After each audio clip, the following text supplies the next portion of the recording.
Hey guys, welcome back. It's Vikram Raya with another episode of Limitless MD. And today we're going to talk about the 6 pillars of persuasion. So I learned this from a book I read called Persuasion by Robert Cialdini. And he talks about these 6 pillars: reciprocation, scarcity, consistency, social proof, liking, and authority. This is how advertisers, marketers, influencers, people in the world are getting you to do things. And most of it is an ethical, straightforward, reasonable way of doing things. But sometimes you're, potentially being manipulated. And so my goal is to give you awareness, give you these tools, and see if potentially you can start using these same strategies in an ethical way, obviously, to help move things forward. Do you want more patients? Do you want more clients? Do you want to grow your business? Do you want more contracts? Whatever it is you're trying to achieve, you need to become a master of influence. A master of influence gets things done. This works in politics, this works in business, it works in medicine, it works in entrepreneurship. You need to know these some of these tools. So let's get started. What if you could reclaim hours of free time each week, create legacy building wealth, and devote more energy to your passion projects without giving up on your career as a life-saving MD? My name is Vikram Raya, functional cardiologist, high performance coach, and real estate expert. And I'm here to give you the tools, strategies, and solutions you need to transform your life so you can unlock your limitless potential and achieve greatness, all the while freeing up your precious time. Welcome to Limitless MD. Let's dive in. The first one is reciprocation, right? What is reciprocation? It's like, okay, you do something for me, then I feel like I have to do something for you, right? That's usually what it is. So the way this works in business or in sort of a mindset strategy is the person who received the favor, they have an obligation to return the favor. And they need to get rid of what we call the psychological burden. So, if this is a classic example, like, there's people in the airport that pass out, free gifts, and then they're working for a nonprofit or charity or religious organization. And because they gave you something, then you feel obligated to donate to them, right? And obviously, if it's the true, sincere thing and they're giving you something of value, then that's great. But really, a lot of times people do that to manipulate you. So how can you use this in a positive way? Well, this happens all the time. You ever been to a webinar? Well, they're giving you free information, education, something, and in return, you feel obligated to either show up, you feel obligated to give your email, your phone number, and some of your personal information, right? And then they can start marketing to you, right? Or you go to Costco, right? This is the most famous example. You go to Costco and you're walking around the aisles and you're sampling all those things. And now you sample, you feel good, it tastes good. You're like, all right, I'll buy it. Why not? So that's an example of reciprocation. So how do you want to, if you feel like you don't want to be at the behest of the strategy, how do you break out of it? Well, you should reject, then retreat. That's the strategy. And the way to do that is see if what they're giving you is truly an authentic favor, an authentic deed, or an authentic product or something, versus is it really manipulation? And then that will allow your brain to say, hey, I'm not obliged to return this favor because it was not done in full faith. Number 2, scarcity. This is a very common strategy, right? Act now, right? We only have 4 more widgets left, right? So in this time when I'm recording this, there's we're coming sort of the tail end of a pandemic. There's a supply crisis going on, supply chain crisis. Inflation is high.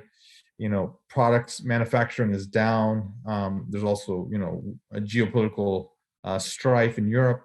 And so some of that's making things hard to come by. So, I'll give you an example. PlayStation 5, very hard to get. And when I was traveling through Panama, I remember at the Panama airport, they were selling it. And normally the retail is like, I don't know, $400, $500.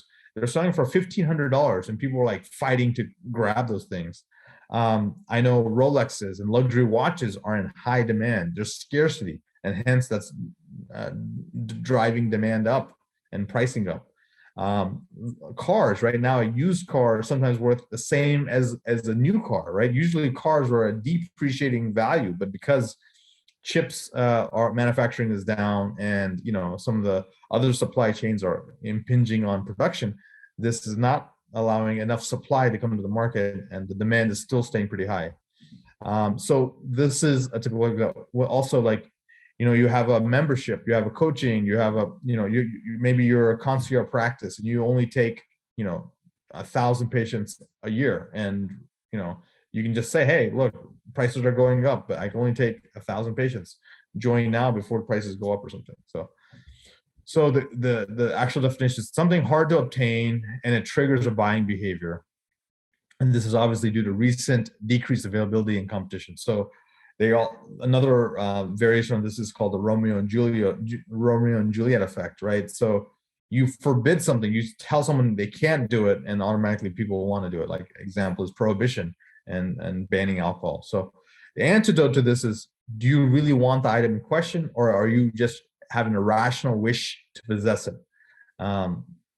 And so really think about it and don't get caught off guard by the scarcity, because if you really want it, at some point you can get it, and it may be in a different way or mechanism, but you can still get it. So buy it if you really want it, otherwise move on. Number 3 is consistency, right? This is the very thing. So if, Amazon, consistently consistent, right? They are like, you order something, boom, you get it in the mail. You order it, boom, you get it on your doorstep. And it's so reliable that you love it. That's why you keep going back there. If someone's unreliable, you don't want to go there. So if you're a real estate firm and you do consistent newsletters and that markets to your crowd, but you miss their newsletters, you don't communicate with your people consistently, then they lose trust and faith in you. They may not become repeat buyers, or they might not become initial buyers. Same thing with your clinic. If there's a certain check-in routine, there's a certain way you do everything day after day, there's the same people are there, and there's not so much turnover, then people rely on that. They trust on that.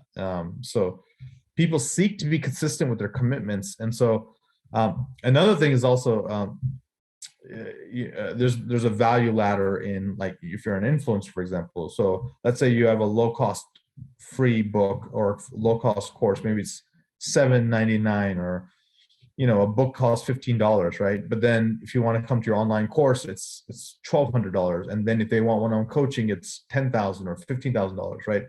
So the key is to get that first step, and then you enjoy it. You've bought into this ecosystem, if you will, and you keep moving up. Similar to iPhones, right? You buy an iPhone, then you buy the AirPods, then you buy the iPad, and then you decide, hey, I'm going to buy the MacBook Pro, and then the Apple TV. And so it's consistent experience. You're in the ecosystem, and you just keep buying and go up the value ladder.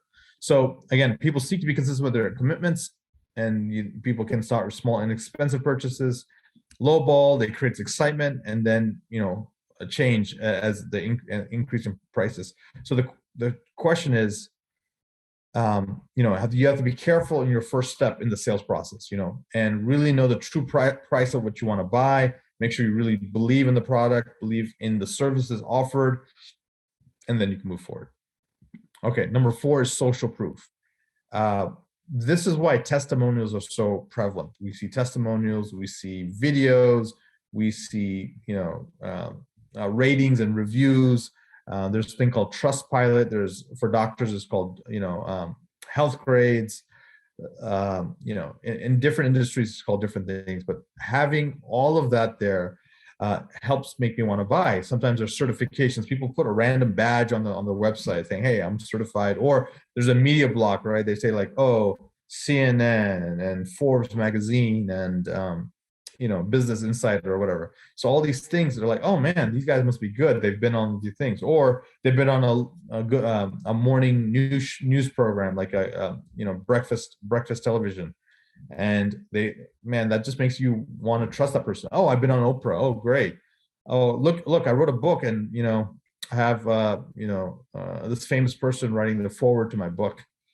Or it's like referrals, like, "Hey, I'm a customer and I really like the product. I've referred to 3 of my friends." So these are all examples of social proof. It's very powerful, especially when the consumer faces uncertainty and individuals look to a course of action based on the collective. So very good. Now, as a consumer, you have the antidote is you have to be careful if it's scripted or counterfeit recommendations and not true. But this is a very powerful strategy to grow your business.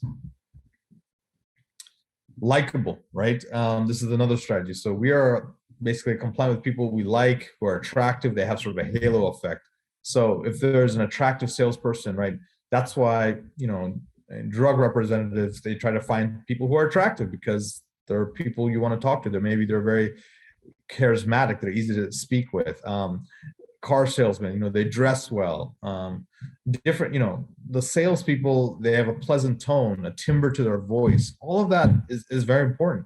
So that's important, but also, do you believe in the product? Do you believe the person is genuine, right?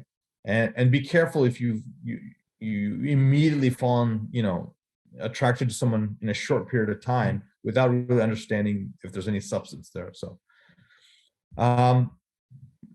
next and final one is authority, right? We obey authority. So if you're a doctor and you're representing a product, but you wear a white coat, I'm more likely to listen to you than if you're just wearing, a shirt and tie, right?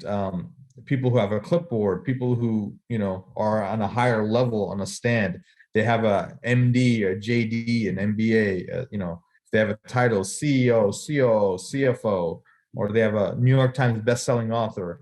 All these things are types of authority, and they represent something. And we're inherently, as human species, drawn to that. So we obey authority. Figures represent authority we want to follow, and even symbols to win compliance. So the question really is, as an antidote, you want to check, is it a real authority? Is it valid credentials? And finally, do they have your best interest at heart?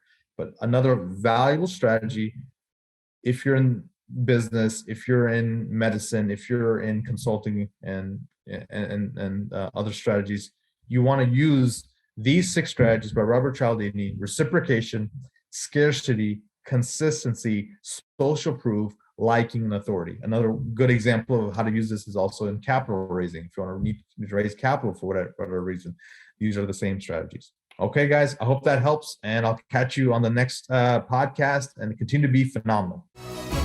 Thank you so much for listening to this episode of Limitless MD. If you found value from this episode, I encourage you to share this episode with a friend and let me know by leaving a review. For more information, make sure you check out the links in the show notes below, or simply visit vikramraya.com. So until next time, my friends, be phenomenal.